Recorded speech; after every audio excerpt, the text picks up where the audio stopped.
Atomic Blonde or the Emoji Movie? This was the choice I was faced with. I'm not sure if I made the right choice.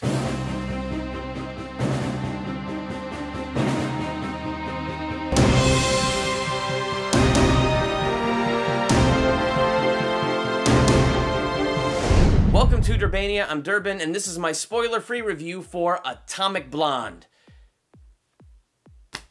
I don't know. There's been a lot of good movies out in 2017, and I just don't feel like this was one of them. And it's mainly because I just feel like this one had no unique spin to offer on the spy genre, had nothing unique to bring to the table. It felt very average, and it felt very bland. But let's look on the positive side of things and check out those positives. In the positive column, we have the cast. It was a great cast. John Goodman, Toby Jones, of course Charlize Theron. She was awesome. However, with her British accent, whenever she talked, I couldn't help but think, Mr. F. Mr. F.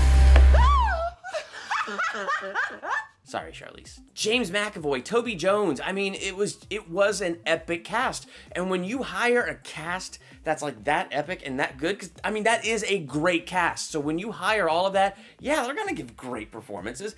And they did. James McAvoy did a great job in his role. Me ever guessing, okay, what side is this guy on? Is he the double agent that we need to keep our eye out for? Or, you know, I mean, he did a really good job. Great personality. Charlize Theron, yeah, I bought that she was a crazy spy. And when she fought, man, oh my gosh, she did a great job with that fighting choreography. Let me tell you, and that's the other positive of this movie. The action sequences, the fighting scenes were fantastic. Well, except for one, and it's the one that was in the trailer that had that really awesome music playing where she's fighting in the kitchen and she beats the living snot out of those guys. I mean, she's like doing it in beat to the music in the trailer, and it was just so cool. Not so in the movie. They put on this really slow 80s song, and it just felt weird. And it kind of just threw that whole fight sequence out of whack. But then on the flip side, they had this other whole fight scene where she's protecting this guy codenamed Mr. Spyglass or something like that. So she's trying to protect this guy, and all these people are coming after her, and she takes them all on, like in this building, in this hallway. It felt very Daredevil hallway fight, like one shot and everything, and it was really cool. No music. It was amazing. So whenever they did action sequences like that, I also really appreciated it's a spy movie with action sequences, and it was a steady camera, not a shaky camera. I cannot stand shaky camera. Oh, I can't stand it. And so I enjoyed that aspect of it. So that was really cool. But alas, there's a reason I'm doubting my decision tonight. Let's hit those negatives. On the surface, it probably should have been better than it was. Because, I mean, think about the story for a second. 1989, fall of the Berlin Wall, Cold War should be coming to an end. Spies are at war with each other to get a hold of this list of agents. And should this list fall into the wrong hands, the Cold War could be extended yet another 40 years. So the stakes are high. On top of the fact, there's this spy out there, Satchel. And Satchel's like this double agent has been a thorn in the side of MI6 for a long time, and they cannot figure out who Satchel is. How bad would it be if Satchel got a hold of this? Now here's the thing though. All of this sounds good on the surface, it just wasn't. It just wasn't pulled off that well. And it might have been the writing, I don't know what it was, but there was something about it, it just felt very average. It felt very bland. And so what kind of kept me going was the awesome action sequences. And when those would end, I'd be like, okay, can we do what we need to do to start bringing this story together to an end? Because I'm kind of bored.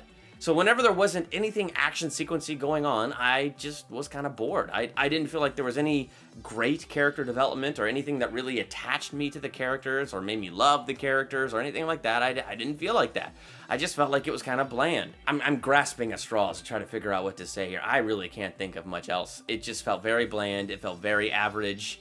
It just was not that great of a movie. I've been struggling with what grade to give it because I like to be a good positive guy, so in my positivity I want to give it a C-. But then there's that other side of me that wishes I saw the Emoji Movie instead.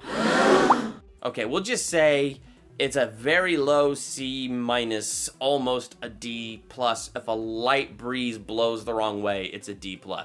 Honestly, it just wasn't that exciting. I have no desire to see this movie again. And if you're thinking of seeing a movie this weekend, I would not recommend Atomic Blonde. There are plenty of good movies that have come out in 2017, and I'd say go see one of those. And if you've already seen them all, then it's more worth it to go see one of those again than it is to go see Atomic Blonde. That's kind of my thoughts. If you saw Atomic Blonde and you disagree with me, I think I'm going to give it a D+. Yeah, I just decided on a D+. The breeze just blew the wrong way. I talked myself out of a C-.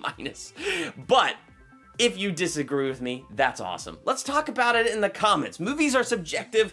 I want to hear your thoughts on this. Let me know in the comments. While you're there, hit that subscribe button to become a Durbanian. Next to the subscribe button is that bell. Click that bell. That way you're notified the moment I drop my next video and all kinds of fun things like that. Got a really cool one coming out this weekend, a theological analysis on Stephen King's The Mist. I'm really excited for The Dark Tower coming out, so I thought it'd be fun to go back and watch The Mist. Also, Cody Leach told me, watch The Mist. So, hit that subscribe button, hit that bell. I'm Durbin. Thank you for checking out Durbania.